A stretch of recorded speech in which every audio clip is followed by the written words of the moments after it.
Okay, overtone क्या होता है?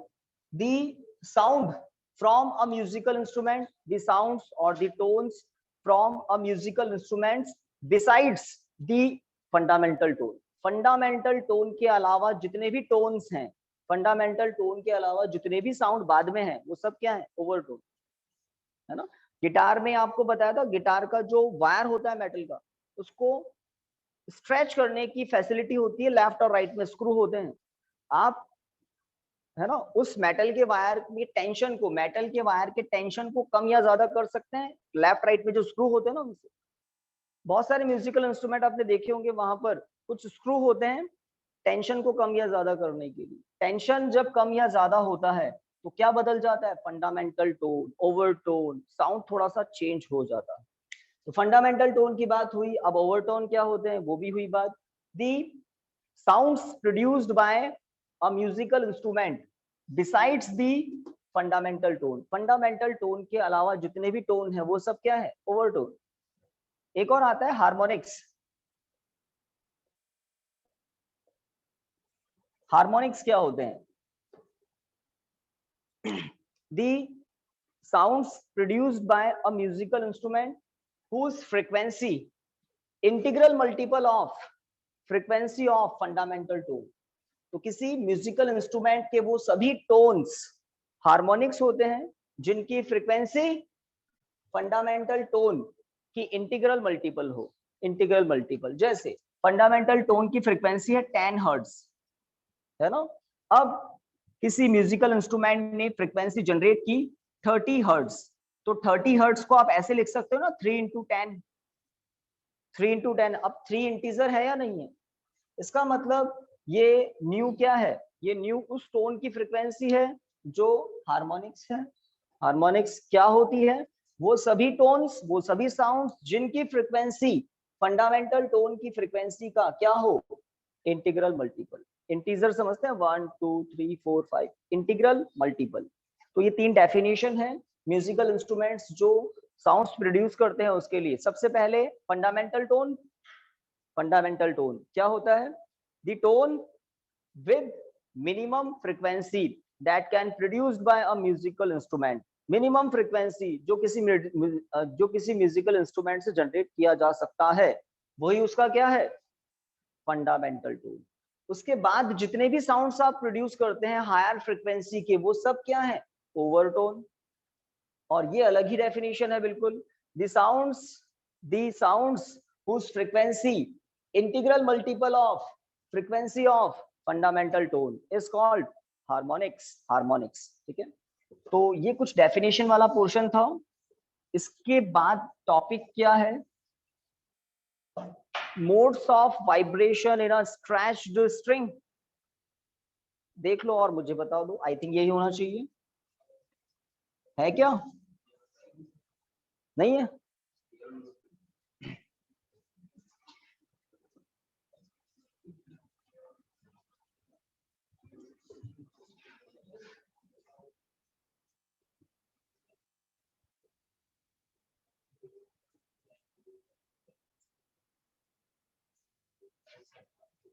Okay, modes of vibration in a stretched string.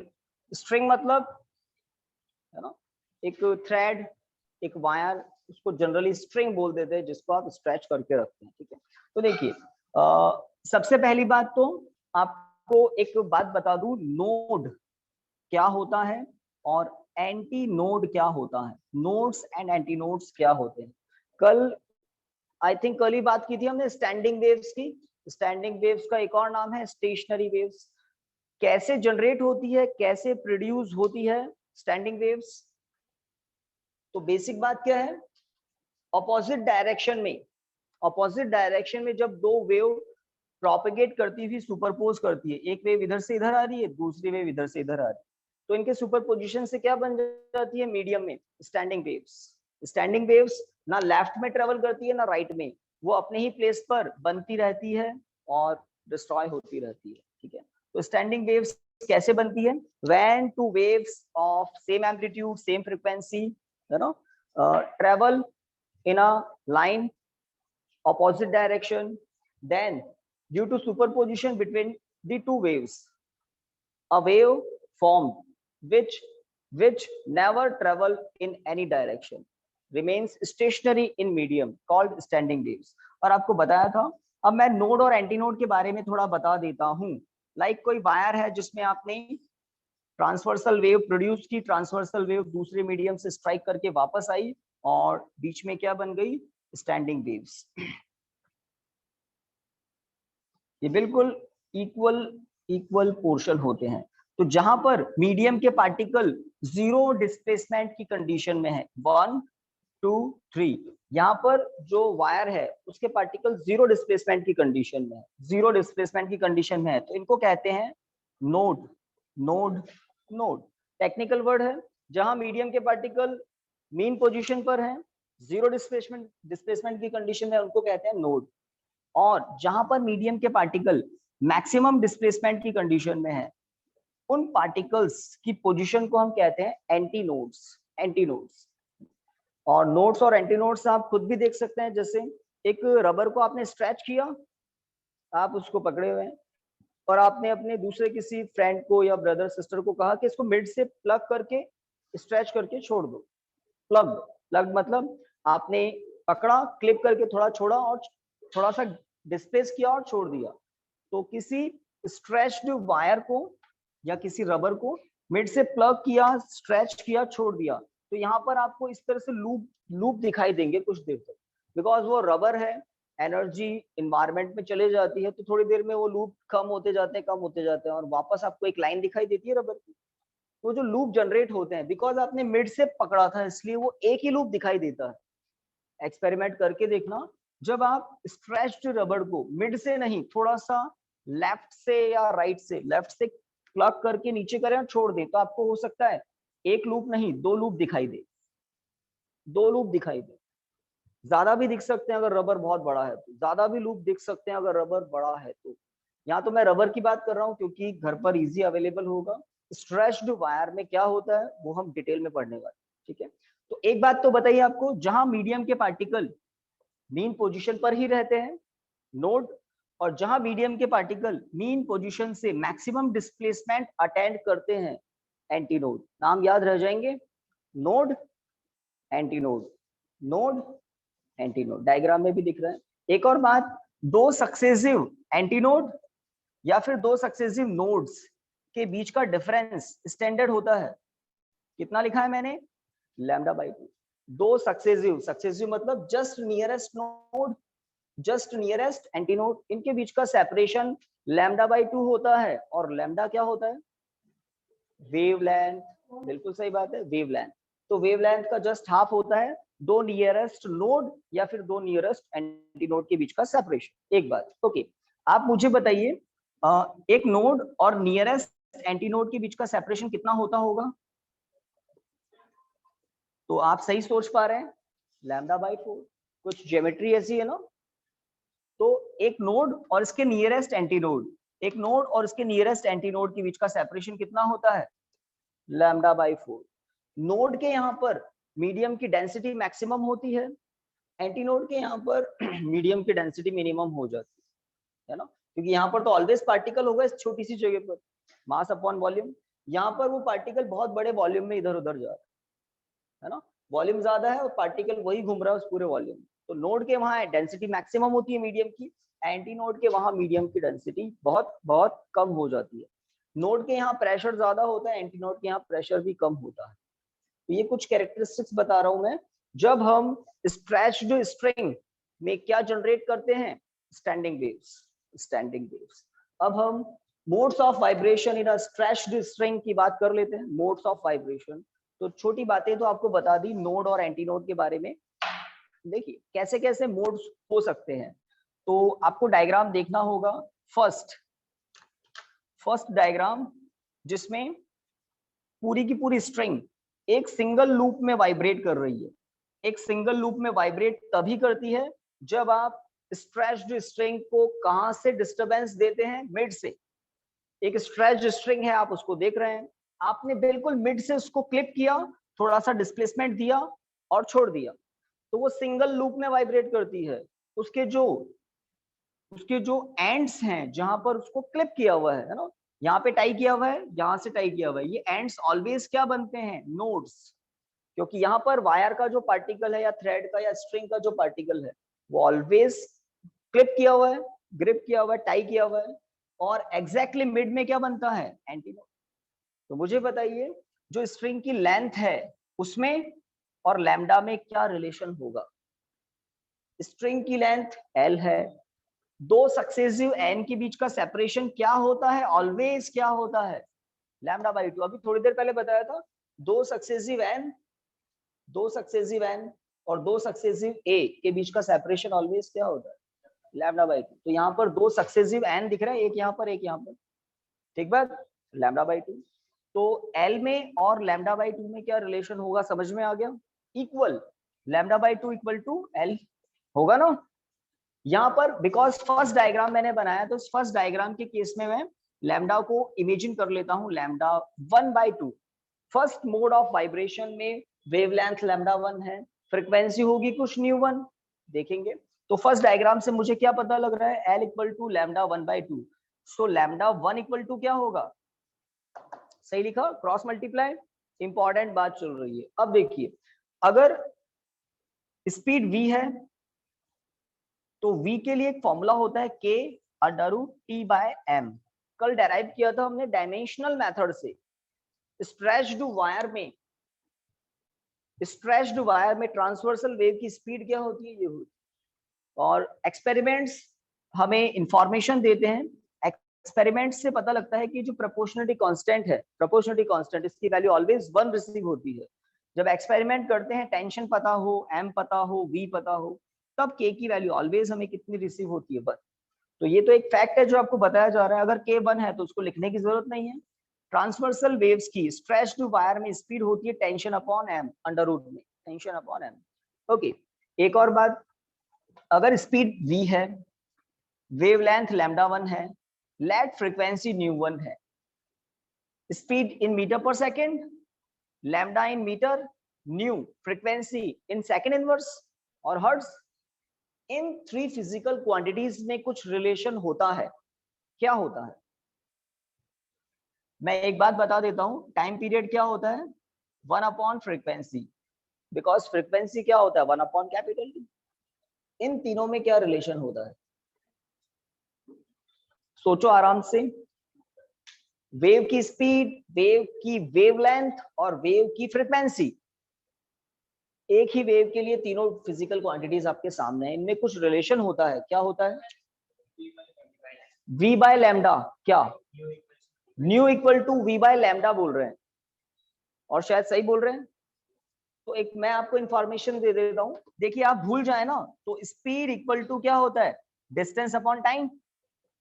ध्यान दें, speed equal to distance upon time. अगर मैं स्पीड के प्लेस पर लिख दूं स्पीड ऑफ, डिस्टेंस के प्लेस पर लैम्डा 1, तो वेव लैम्डा 1 डिस्टेंस कितने टाइम में ट्रेवल करती है, कैपिटल टी टाइम में।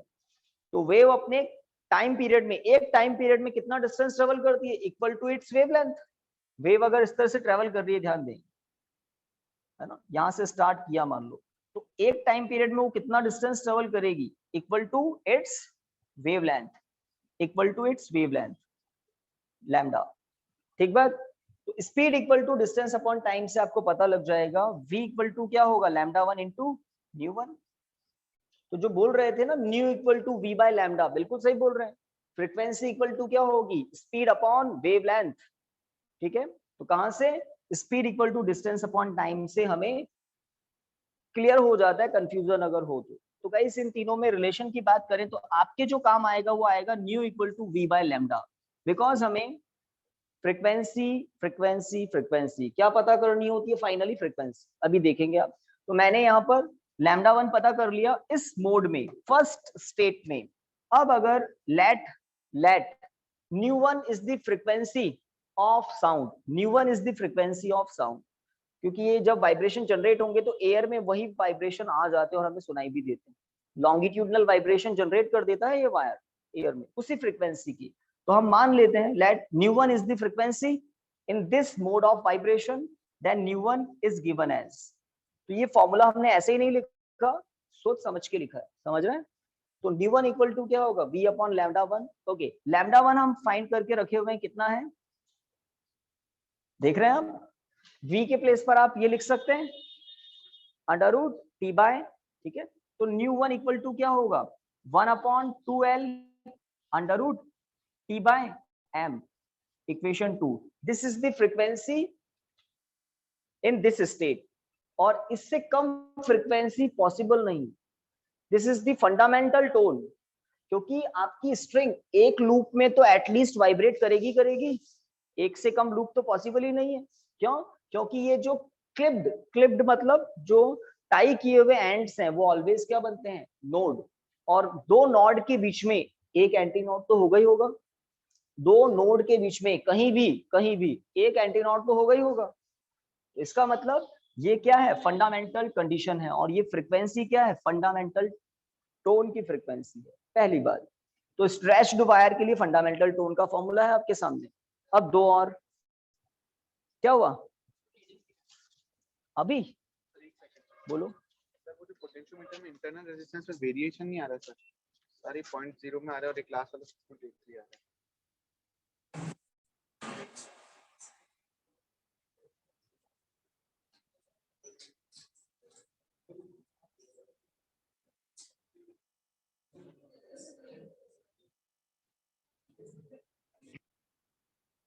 दिखना भाई, आवाज आ रही है क्या, कनेक्टेड है क्या,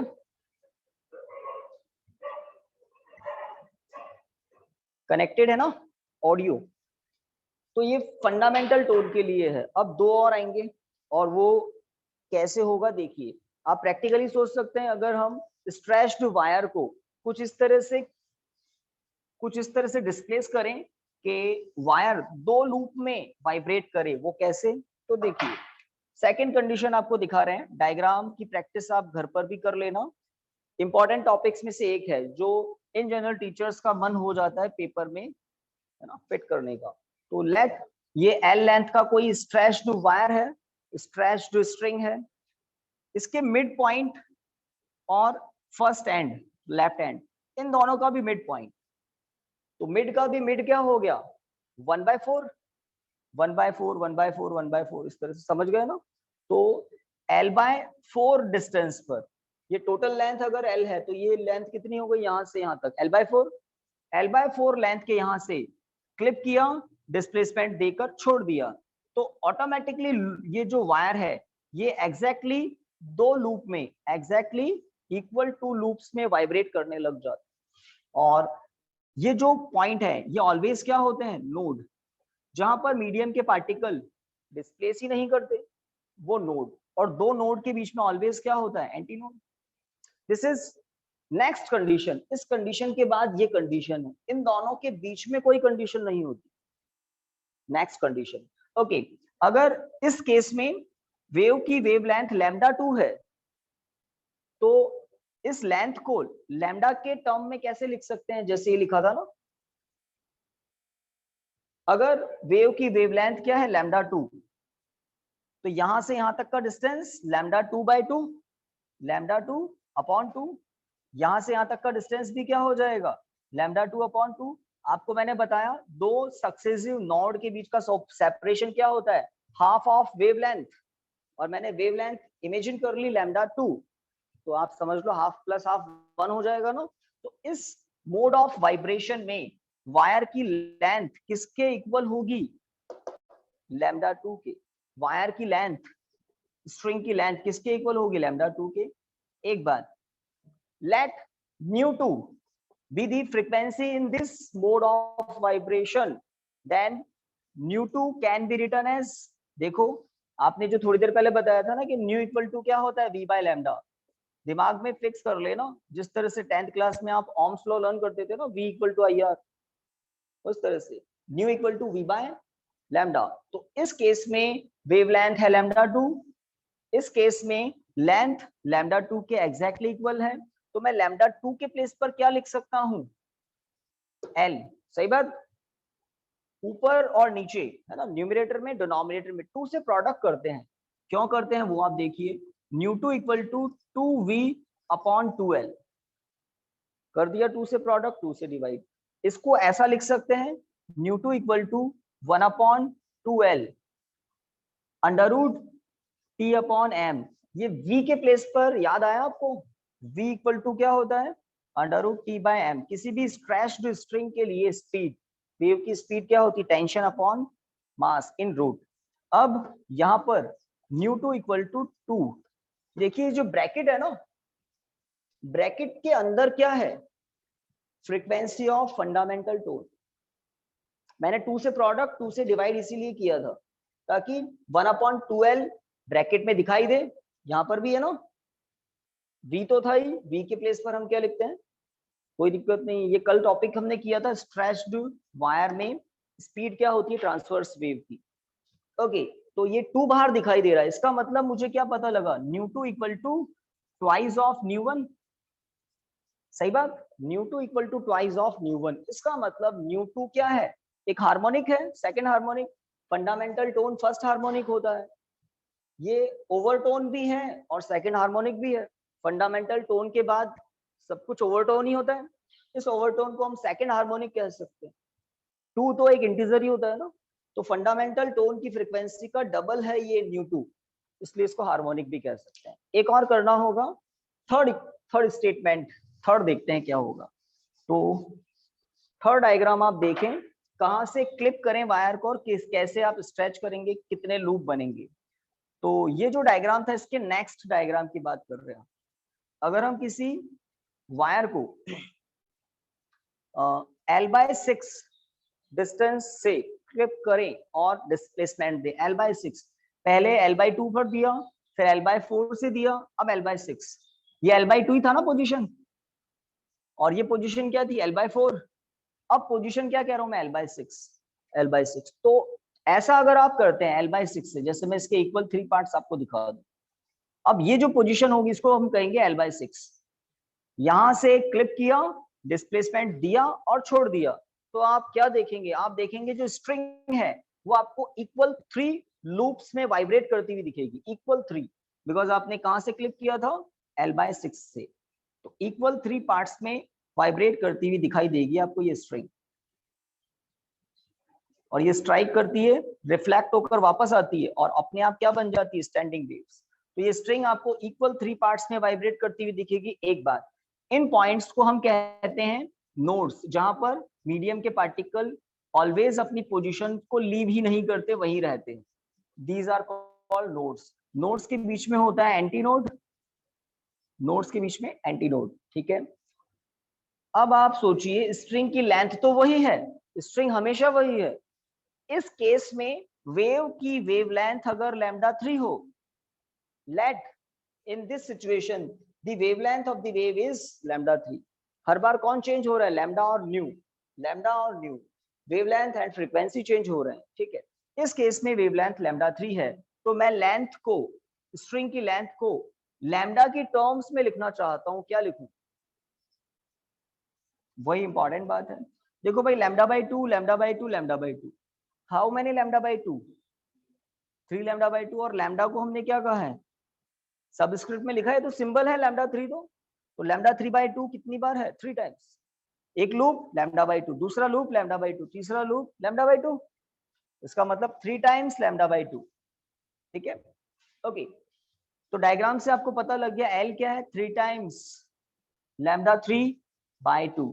तो λ3 क्या हो जाएगा, 2L/3। भाई देखिए सही किया क्या, क्रॉस मल्टीप्लाई, λ3 2L/3। एक और इक्वेशन, इसका कोई भी इक्वेशन नंबर हो सकता है 5। ओके, इस वेवलेंथ के कॉरस्पॉन्ड अगर फ्रीक्वेंसी हम एज्यूम कर ले न्यू3, तो न्यू3 क्या होगा, V/λ3। हर बार हम सिंबल चेंज नहीं कर रहे हैं V का, क्यों, वायर वही है, इसलिए M चेंज होगा क्या, हर बार वही वायर या वही थ्रेड या वही स्ट्रिंग यूज ले रहे हैं, तो स्मॉल m चेंज होगा क्या, नहीं। और हम वायर में जो टेंशन है उसको भी चेंज नहीं कर रहे, बस हम तो क्या चेंज कर रहे हैं, हम उस पॉइंट को चेंज कर रहे हैं जहां से हम डिस्प्लेसमेंट देते हैं। पहले L/2 से दिया था, देन L/4 वाली पॉइंट से डिस्प्लेसमेंट दिया, देन L/6 वाली पोजीशन से डिस्प्लेसमेंट दिया और हमें कभी सिंगल लूप, कभी डबल लूप, कभी ट्रिपल लूप दिखाई दे रहे हैं, तो ये थर्ड है और यही लास्ट है। तो इस वेवलेंथ के कॉरस्पॉन्ड फ्रीक्वेंसी और फ्रीक्वेंसी का फॉर्मूला आपके सामने अब आएगा। क्या होगा? V अपॉन λ3 की वैल्यू क्या है? 2L/3। ये बाय 3 तो ऊपर आ जाएगा ना, और V के पेस पर आप हमेशा जो फॉर्मूला है वो पुट करते ही हैं। तो V का फॉर्मूला क्या है? 1/2L as it is √T/m। तो इस फॉर्मूले को ध्यान से देखें। क्या मैं इसको ऐसा लिख सकता हूं? ν3 equal to 3 times of ν1 Yes, sir. 1/2L √T/m, बिल्कुल लिख सकते हैं। तो ये है second overtone plus third harmonic, है ना। ये क्या है? फंडामेंटल टोन, फर्स्ट हार्मोनिक, नाम सुनते जाएं। ये क्या है? First overtone plus second harmonic. ये क्या है? Second overtone plus third harmonic. ऐसे इनकी नेमिंग भी होती है। नेमिंग इसलिए बता रहा हूं, जब कभी क्वेश्चन मिलेगा तो आपको क्वेश्चन में लैंग्वेज से कुछ इंफॉर्मेशन मिलेगी। आपसे कह देंगे the frequency of second overtone, इसका मतलब इसकी बात कर रहे हैं। The frequency of first overtone, इसका मतलब इसकी बात कर रहे हैं। आपसे कह दें the frequency of second harmonic, इसका मतलब इसी की बात कर रहे हैं। नेम इसलिए बता रहा हूं, ठीक है। तो किसी स्ट्रेच्ड स्ट्रिंग में ऑड इवन दोनों हार्मोनिक्स प्रोड्यूस होती है। देखिए ν1 रेशो ν2 रेशो ν3 इक्वल रेशो क्या होगा? 1:2:3 होगा क्या? Yes, equation sir. 2, equation 4 and equation 6, इनसे तो यही पता लग रहा है आपको। इनका रेशो क्या मिलेगा? 1:2:3। आगे हमने किया नहीं, अदरवाइज 4, 5, 6 भी आता। 1, 2, 3, 4। That means in a stretched string both harmonics are produce. Both means odd भी है, इवन भी है। Odd and even both harmonics are produce, ठीक है। तो एक इंपॉर्टेंट टॉपिक तो ये, तो ध्यान क्या रखना है, हर डायग्राम के कॉरस्पॉन्ड आपको लेंथ और लैम्डा में रिलेशन मिल जाना चाहिए। लैम्डा के कॉरस्पॉन्ड हमेशा क्या मिलता है? फ्रीक्वेंसी। λ1 के कॉरस्पॉन्ड ν1 मिला था, λ2 के कॉरस्पॉन्ड आपको ν2 मिला, λ3 के कॉरस्पॉन्ड आपको ν3। v चेंज नहीं हो रहा, लैम्डा चेंज हो रहा है, और इसलिए फ्रीक्वेंसी चेंज हो रही है। लैम्डा चेंज होते ही फ्रीक्वेंसी चेंज हो रही है। लैम्डा शॉर्ट हो जाता है तो फ्रीक्वेंसी हाई हो जाती है। लैम्डा और फ्रीक्वेंसी कैसे हैं? इनवर्सली प्रोपोर्शनल, ठीक बात है ना। न्यू इक्वल टू होता है v/λ। v अगर कांस्टेंट है तो लैम्डा, न्यू, फ्रीक्वेंसी और वेवलेंथ इनवर्सली प्रोपोर्शनल है। अगर वेव की वेवलेंथ इंक्रीज होती है, ऑब्वियसली फ्रीक्वेंसी रिड्यूस होगी। ओके, तो यही सब कुछ यहाँ पर हो रहा था। अब इसकी प्रैक्टिस आपको करनी है। एक नेक्स्ट इसी से रिलेटेड टॉपिक है ऑर्गन पाइप। और ऑर्गन पाइप में जो साउंड प्रोड्यूस होते हैं उनके मोड्स ऑफ वाइब्रेशंस। जैसे आपकी जो पेन के कैप होते हैं ना, अभी कोई करना मत ऐसी कुछ खुरापात, है ना। पेन के कैप क्या होते हैं? एक तरफ से पैक है, एक तरफ से ओपन है, तो इसको कहते हैं क्लोज ऑर्गन पाइप। एक तरफ से क्लोज है ना, और अगर इसके हम ओपन एंड पर एयर ब्लो कर दें, विसल कर दें, तो साउंड प्रोड्यूस भी हो जाता है ना। ओपन ऑर्गन पाइप क्या होता है? एक सिलेंड्रिकल ट्यूब जिसके दोनों एंड ओपन हो। आपके जो नोट्स है ना, उसमें कुछ गड़बड़ कर दी, एक लाइन ड्रॉ की हुई boundary, open organ pipe close organ pipe के बीच में बाउंड्री की हुई एक, है ना, लेफ्ट अलग कर दिया, राइट अलग कर दिया। वो बाउंड्री गलत है, वो बाउंड्री नहीं होगी। जो पार्टीशन किया हुआ ना वर्टिकल लाइन, वो लाइन बिल्कुल रॉन्ग है, वो लाइन नहीं होगी, तब लैंग्वेज फिट है, अदरवाइज सब कुछ गड़बड़ है। मेरी बात सुन ले तो आपको वहां करेक्शन समझ में आ जाएगा कि बस वो बाउंड्री नहीं है, बाकी सब कुछ सही है। और वो जो हेडिंग एक और लिखा हुआ है ना, open organ pipe close organ pipe का, कोई हेडिंग नहीं है, पूरा एक पैराग्राफ है, उसमें दोनों डेफिनेशन है। देखिए ओपन ऑर्गन पाइप क्या होता है?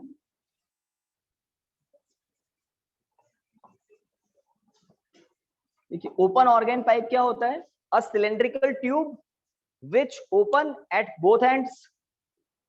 सुन लिया तो पढ़ने की भी जरूरत नहीं है। क्लोज ऑर्गन पाइप क्या होता है, इसको देख लें।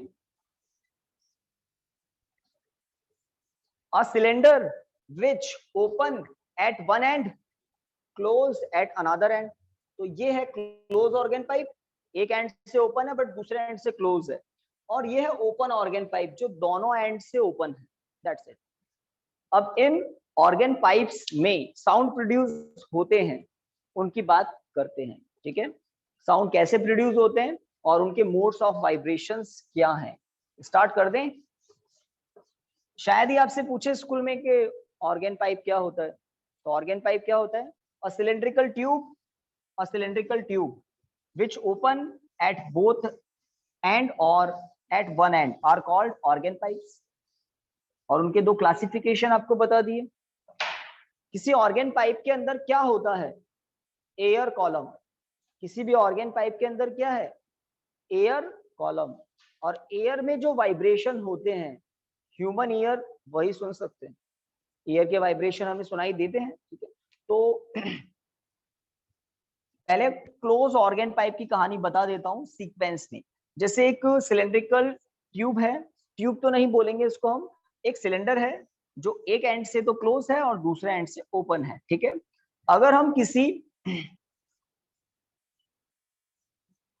उसको फ्रॉक बोलते हैं, अगर आपने देखा हो तो फॉग जो वाई शेप का होता है उसको ट्यूनर भी हम बोलते हैं। ट्यूनर साउंड प्रोड्यूस करता है ये, है ना।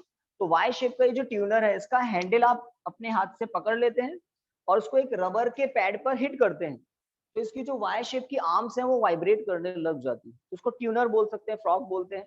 तो इस ट्यूनर से हम यहाँ पर इस क्लोज ऑर्गन पाइप के ओपन एंड के पास लाते हैं जब ये वाइब्रेट कर रहा होता है। इसके वाइब्रेशन अंदर जाते हैं और क्लोज एंड पर स्ट्राइक करते हैं और वापस आते हैं। तो जाने वाले वाइब्रेशन और आने वाले वाइब्रेशन में सुपरपोजिशन होता है और क्या बन जाती है? Stationery waves, standing waves. Standing waves की कहानी बताई थी ना, एक वेव जा रही है, दूसरी वेव अपोजिट डायरेक्शन में आ रही है, तो यहाँ क्या बन जाएगी? Standing wave. जाने वाली वेव ही वापस आ रही है, इसलिए एम्पलीट्यूड सेम होगा, फ्रीक्वेंसी सेम होगी। क्या डिफरेंट है? डायरेक्शन अपोजिट है, अपोजिट डायरेक्शन में। तो जब हम किसी ट्यूनर से यहाँ पर वाइब्रेशन जनरेट कर देते हैं, वो वाइब्रेशन अंदर जाते हैं और वापस बाहर आते हैं। तो इस एयर कॉलम के अंदर, ये एयर कॉलम है एक सिलेंड्रिकल, इस एयर कॉलम में स्टैंडिंग वेव्स जनरेट हो जाती है, लॉन्गिट्यूडनल स्टैंडिंग वेव्स। वायर में तो जनरेट होती है ट्रांसवर्सल स्टैंडिंग वेव्स, यहाँ लॉन्गिट्यूडनल स्टैंडिंग वेव्स जनरेट हो जाती है। जहां पर मीडियम के पार्टिकल का कंप्रेशन मैक्सिमम होता है वो होते हैं नोड, जहां पर मीडियम के पार्टिकल का एक्सपेंशन मैक्सिमम होता है वो होते हैं एंटीनोड्स। अब ग्राफिकल मैं दिखाता हूं आपको किस तरह से नोड्स और एंटीनोड्स बनते हैं। तो यहाँ पर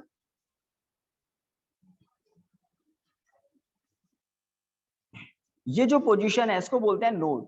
आप भी समझ सकते हैं बिकॉज ये क्लोज्ड एंड है ना, क्लोज्ड एंड। तो यहाँ पर एयर के पार्टिकल वाइब्रेट करेंगे क्या?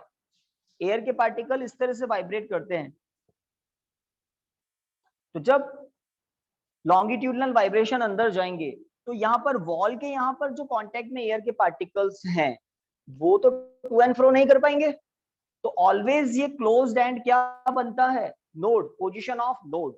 ठीक है, क्लोज की तो बात हो गई। अब ओपन की बात करें, ओपन एंड ऑलवेज क्या बनता है? एंटीनोड। रीजन, ओपन एंड के यहाँ पर मीडियम के पार्टिकल डिस्प्लेसमेंट के लिए फ्री होते हैं, वाइब्रेशन के लिए फ्री होते हैं। Open and always antinode form बनता है और क्लोज्ड एंड पर ऑलवेज एंटीनोड ही फॉर्म होता है। ठीक है, तो दी open and is the position of antinode and the close and is the position of node. This is the fundamental condition. इससे छोटा, इससे प्रीवियस कंडीशन पॉसिबल नहीं है। तो अगर ऑर्गन पाइप की लेंथ आपको पता है और जो साउंड प्रोड्यूस किया है इस ट्यूनर ने, उस साउंड की फ्रीक्वेंसी, वेवलेंथ कुछ इमेजिन कर लेते हैं, लेट वेवलेंथ है λ1। उस ट्यूनर ने जो साउंड प्रोड्यूस किया था उसकी वेवलेंथ थी λ1। तो λ1 को लेंथ की टर्म्स में आप लिख सकते हैं क्या? और आपको क्या पता है दो सक्सेसिव n के बीच का सेपरेशन क्या होता है, λ/2।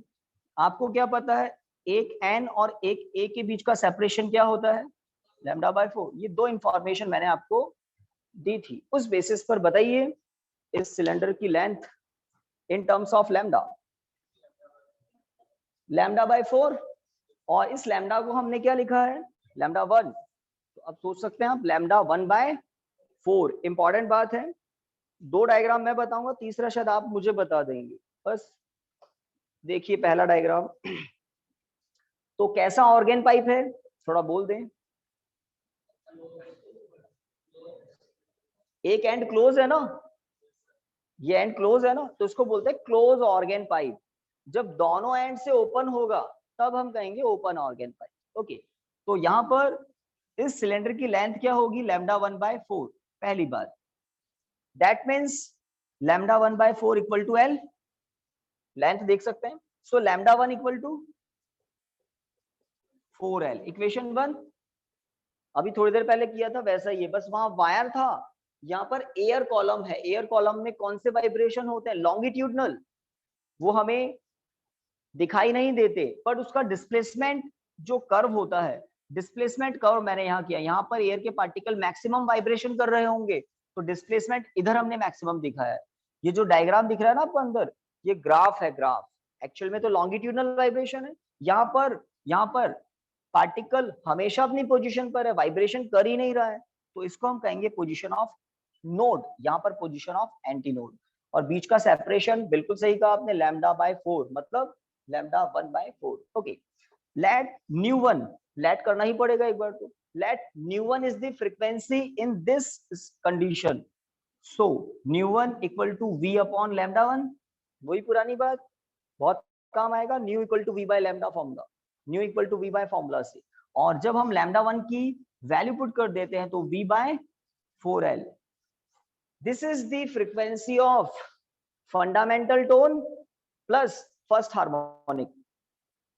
This is the frequency of fundamental tone और फर्स्ट हार्मोनिक।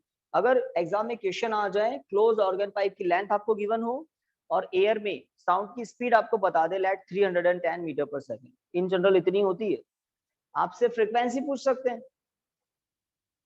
समझ रहे हैं कि फंडामेंटल टोन की फ्रीक्वेंसी क्या होगी, फंडामेंटल टोन की मिलेगी इस फॉर्मूले से, या फर्स्ट हार्मोनिक भी बोल सकते हैं। ओके, अब सेकंड डायग्राम को और ध्यान से देखो, और थर्ड आपसे मैं पूछूंगा। सेम क्लोज ऑर्गन पाइप है, वही क्लोज ऑर्गन पाइप है, ठीक है, और जिसकी लेंथ आपको पता है L। ओके, एक ट्यूनर हमने यहाँ पर, है ना, वाइब्रेट करते हुए लेकर आ गए। एक ट्यूनर था वाई शेप का, उसकी वाई शेप की आर्म्स यहाँ वाइब्रेट करते हुए लेकर आए, तो वाइब्रेशन अंदर जाते हैं और क्लोज्ड एंड से रिफ्लेक्ट होकर वापस आते हैं, बस। और इस एयर कॉलम में क्या जनरेट हो जाती है, लॉन्गिट्यूडनल स्टैंडिंग वेव्स। वो लॉन्गिट्यूडनल स्टैंडिंग वेव्स कुछ इस तरह से जनरेट हो रही है, लेट।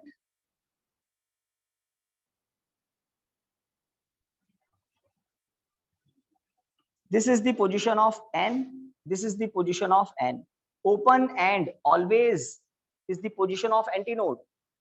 यहाँ पर एक और एंटीनोड, तो ध्यान दें, क्लोज्ड एंड पर नोड, ओपन एंड पर एंटीनोड, पहले भी था अभी भी है, बट अब एक एंटीनोड एक नोड एक्स्ट्रा है जो कि बीच में पहले नहीं था। क्लोज्ड एंड पर नोड, ओपन एंड पर एंटीनोड पहले भी था अभी भी है, बट अब एक एंटीनोड एक नोड एक्स्ट्रा है, एक्स्ट्रा है। This is the next condition. इसके बाद की नेक्स्ट कंडीशन यही होती है। अगर मैं कह दूं इस स्टेट में फ्रीक्वेंसी, सॉरी इस स्टेट में वेवलेंथ λ2 है, तो लेंथ को λ2 की टर्म्स में एक्सप्रेस करेंगे सबसे पहले। तो कैसे, वेरी गुड, 3λ2/4, 3λ2/4। तो λ2/4 के 3 लूप्स बन रहे हैं। यहां से यहां तक का डिस्टेंस λ/4, यहां से यहां तक का डिस्टेंस λ/4, यहां से यहां तक का डिस्टेंस λ/4। हर a और नियरेस्ट n के बीच का डिस्टेंस क्या होता है, λ/4। a और n के बीच का डिस्टेंस, a और n के बीच का डिस्टेंस, a और n के बीच का डिस्टेंस, λ/4, λ/4, λ/4। How many λ/4, 3 λ/4। तो अब हम इक्वेट कर सकते हैं ना, इंपॉर्टेंट बात एक तो ये थी। L इक्वल टू आप क्या कह सकते हैं, 3 λ2/4। सो λ2 इक्वल टू 4L/3 है ना। थर्ड इक्वेशन, फर्स्ट सेकंड हो गया, थर्ड इक्वेशन। कोई कुछ कह रहा है कहां पर? हाँ ये बिल्कुल ठीक, क्योंकि हमने अभी तो वेवलेंथ को λ2 ही लिया है, λ3 तो नेक्स्ट डायग्राम में होगा जो आप बताएंगे। ओके, लेट जैसे ही आपको λ2 L की टर्म्स में मिल जाए, आप यहां तक पहुंच जाए, उसके बाद आपका दिमाग जाना चाहिए फ्रीक्वेंसी की तरफ। Let ν2 be the frequency in this state. इस कंडीशन में ν2 फ्रीक्वेंसी है साउंड की, तो ν2 इक्वल टू क्या होगा, v/λ2।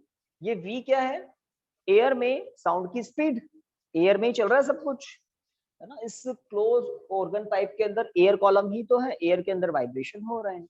ओके, λ2 के प्लेस पर जो आपको दिख रहा है v/4L/3, ये 3 कहां आ जाएगा, ऊपर। अब जो ब्रैकेट में दिख रहा है वो क्या है, V1 ν1 है ना, ν1, न्यू मतलब फ्रीक्वेंसी। तो this is the frequency of first overtone, second harmonic. ये थी fundamental tone, first harmonic. Okay, अब मुझे बताइए, ये फर्स्ट कंडीशन थी, ये सेकंड, इसके बाद नेक्स्ट कंडीशन क्या होगी, क्या होगी?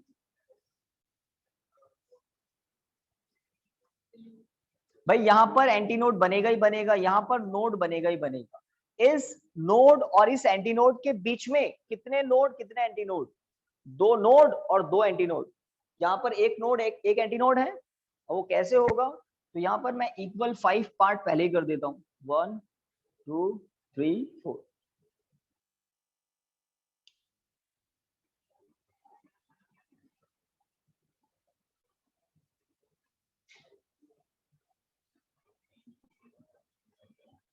मेरी तो काफी प्रैक्टिस है ये, आपको थोड़ी प्रैक्टिस करनी पड़ेगी डायग्राम्स की,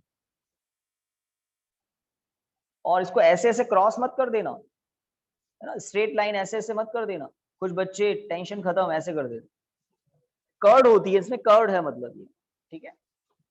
हाँ, एंटी नोड, यहाँ पर नोड और यहाँ पर नोड, सही है। Exactly 2 nodes and 2 anti nodes between node and anti node eight close and eight open and. तो क्लोज एंड पर एंटी नोड होगा ही होगा, ओपन एंड पर एक एंटी नोड होगा ही होगा। इन दोनों के बीच में अब 2 नोड 2 एंटी नोड है, तो इसके जस्ट नेक्स्ट कंडीशन यही है। अब अगर ऑर्गन पाइप की लेंथ आपने L पहले से सेलेक्ट की हुई है, और इस स्टेट में फ्रीक्वेंसी है लेट साउंड की λ3, तो λ3 की टर्म्स में लेंथ को कैसे रिप्रेजेंट करें? हाँ, 5 आपने बिल्कुल सही λ/2/4 कहा, 4 5 λ3/4 लिखें फिर, L इक्वल टू 5 λ3/4। ये λ3 हमने एज्यूम किया हुआ है, इस स्टेट में वेवलेंथ ये है। अब λ3 क्या होगा, 4L/5, 4L/5।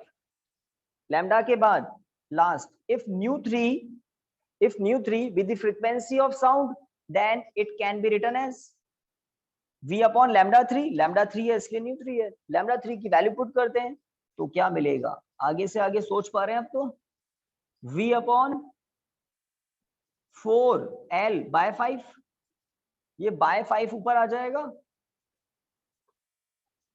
सही बात है। और ये जो ब्रैकेट में अब कर रहा हूं मैं, ये क्या है, frequency of fundamental tone, frequency of fundamental tone v/4L, देख सकते हो v/4L।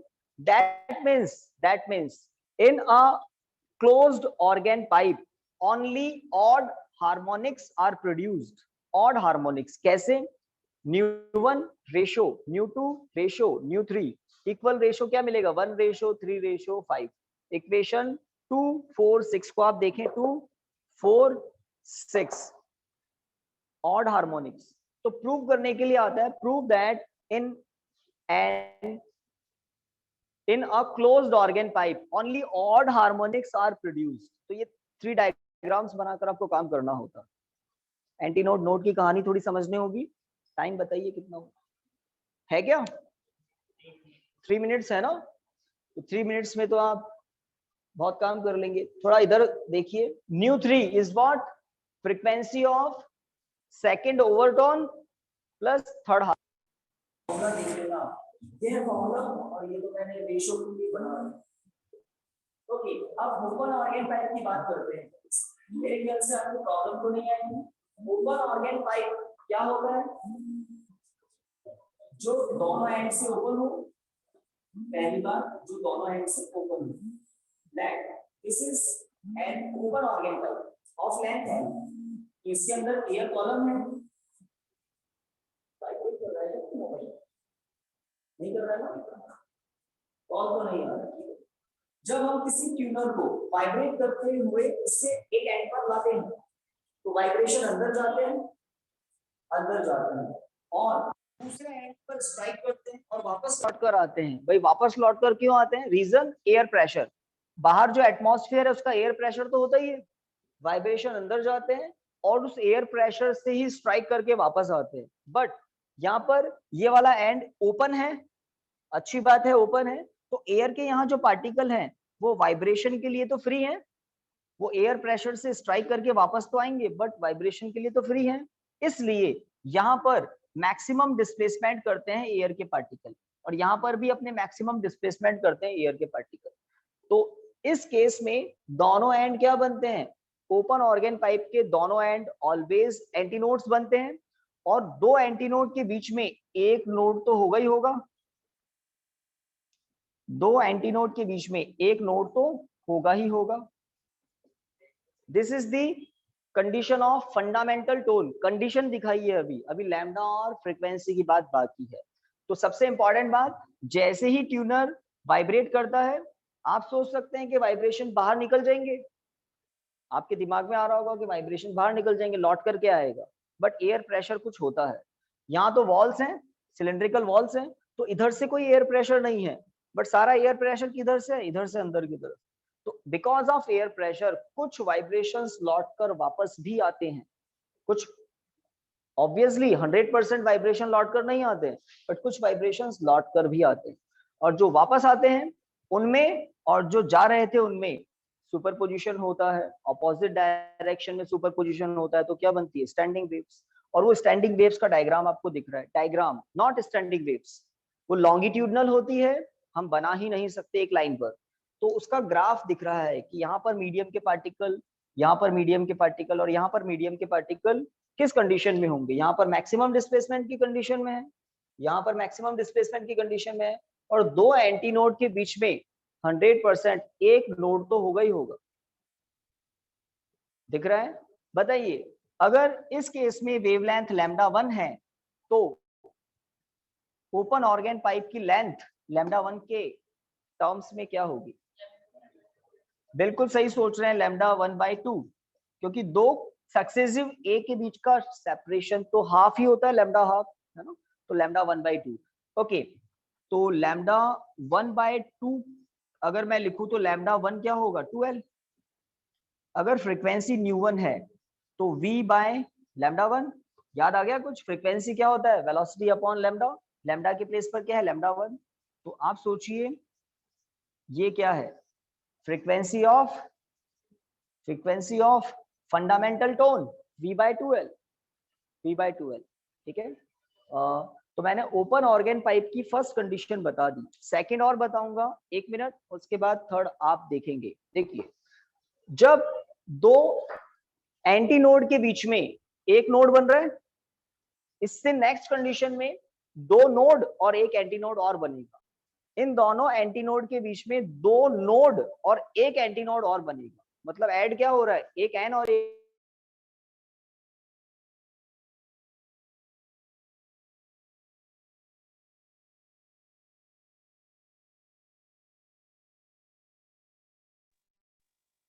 चालू है क्यों? वो नहीं है ना? पता लग रहा है क्या?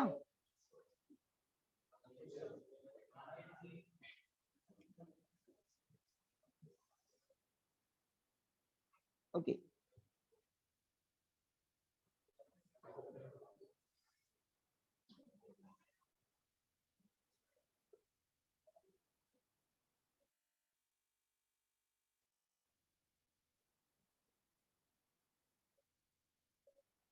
एन एन ए, यहां पर ओनली एक एन था, अब दो एन और एक ए एक्स्ट्रा है, किन के बीच में, ओपन एंड पर दो एंटीनोड के बीच में। This is the second state, this is the condition of first overtone, this is the condition of second harmonic also. Okay बताइए, अगर लेंथ लैम्डा 2 हो तो वेवलेंथ की टर्म में लेंथ कितनी होगी open organ pipe? Exactly lambda 2। Reason, यहां पर लैम्डा ए और एन के बीच का सेपरेशन होता है लैम्डा बाय 4, एन और ए के बीच का सेपरेशन लैम्डा बाय 4, तो कितने लैम्डा बाय 4 हो गए, 4 टाइम लैम्डा बाय 4, तो कंप्लीट लैम्डा हो जाएगा ना, कंप्लीट लैम्डा हो जाएगा। तो आपको लैम्डा 2 इक्वल टू क्या मिलेगा, एल, और न्यू 2 अगर फ्रीक्वेंसी है तो फ्रीक्वेंसी को आप लिखते हैं वी बाय लैम्डा, तो न्यू 2 इक्वल टू क्या हो जाएगा, वी बाय एल। 2 से प्रोडक्ट 2 से डिवाइड करेंगे तो 2v bye 2l, v bye 2l क्या है, v बाय 2l क्या है, फ्रीक्वेंसी ऑफ फंडामेंटल टोन, तो न्यू 2 इक्वल टू क्या मिलेगा, ट्वाइस ऑफ न्यू 1। अब जब आप नेक्स्ट कंडीशन लाएंगे तो आप देखना उसमें 3 नोड्स एंड 2 एंटी नोड्स बनाकर देखना, उस केस में लैम्डा 3 की टर्म्स में लेंथ को देखना, और आप देखेंगे न्यू 3 कितना आएगा, 3 टाइम्स ऑफ न्यू 1, चेक करना। और आप देखेंगे दोनों हार्मोनिक्स प्रोड्यूस होगी, ऑड भी इवन भी, ऑड भी होगी और इवन भी होगी। क्लोज ऑर्गन पाइप में ओनली ऑड हार्मोनिक्स थी, ओपन ऑर्गन पाइप में ओपन ऑर्गन पाइप में ऑड और इवन दोनों होगी। तो मैंने फटाफट कोशिश तो की है कम से कम टाइम में ज्यादा से ज्यादा मटेरियल देने की, ये 4 दिन का काम हमने आज 1 दिन में किया है, तो आप थोड़ा देख लेंगे तो शायद आपका फायदा हो जाएगा। Thank you.